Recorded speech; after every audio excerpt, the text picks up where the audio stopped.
Hey, what's going on, everybody? This is Tyrone back with Tech Life. And in today's video, I wanted to talk about how serious C-band is for Verizon and how serious they're treating this extra spectrum that they're going to get. So in December, we're going to have another spectrum auction for C-band, and everyone is anticipating for Verizon to bring the money backs, meaning Verizon is likely to buy up most of that C-band spectrum at the upcoming auction.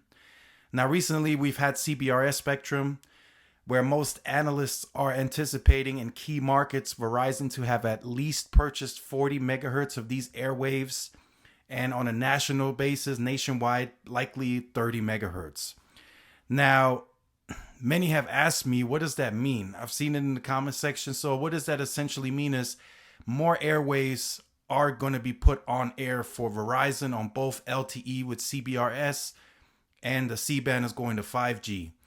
Now, what we've seen already, and I'm not bashing T-Mobile, what we have seen is when Verizon with their densification, now that they're adding CBRS onto the sites, we have seen their LTE perform very similar to what we're now seeing on T-Mobile's N41 network that they're incorporating, not migrating, but integrating.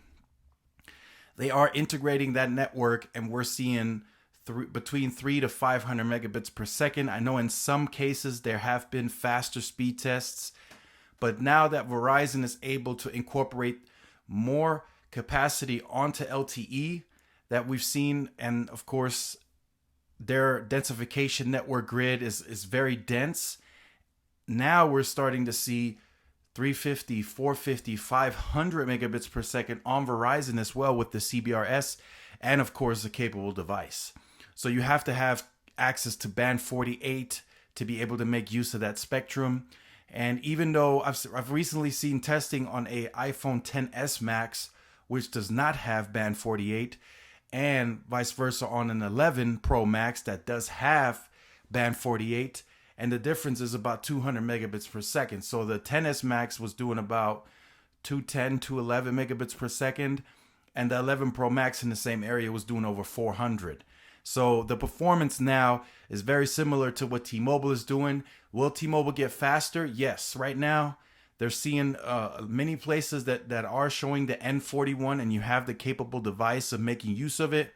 They're showing between 40 to 60 megahertz of that spectrum, which in the future hopefully should be opened up to 100 megahertz or 120, depending on the equipment that's on the tower. Right now, the equipment side of things are holding the spectrum back. So Ericsson nor Nokia are able to go, I believe, above 120 megahertz that the equipment can do. So I think Nokia, I think their equipment can go the highest. I think it's 120 megahertz that can be utilized on their equipment. And I think Ericsson, the Ericsson Massive MIMO, I think 6488 taps out at 100 megahertz.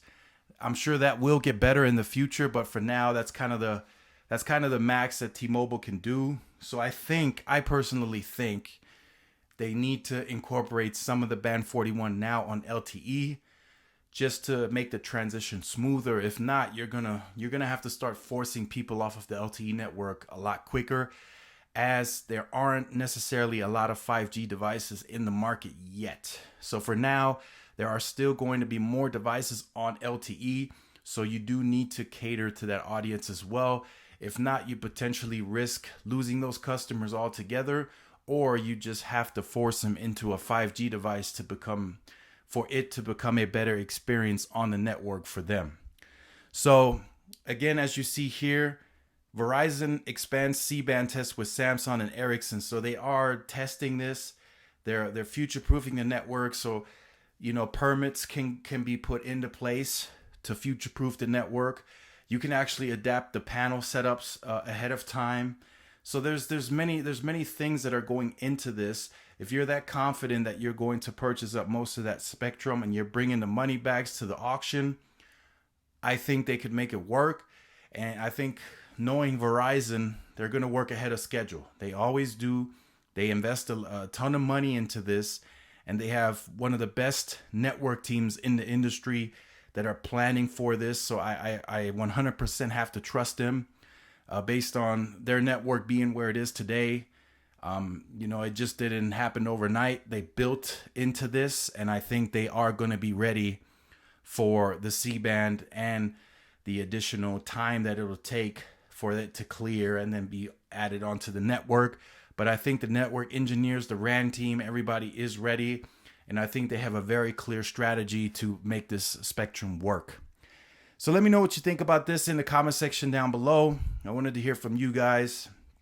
If you have been on the channel, you can go ahead and end this video now. But if you are new and you look forward to updates like these, make sure you like, share, subscribe, hit the notification bell so you are notified when I do upload the content. Recently, YouTube has been slacking big time on pushing out notifications. They're only doing it on certain videos that are gaining some traction.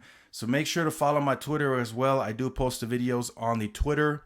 And this is Tyrone with Tech Life, and I will see you guys in the next video. Peace.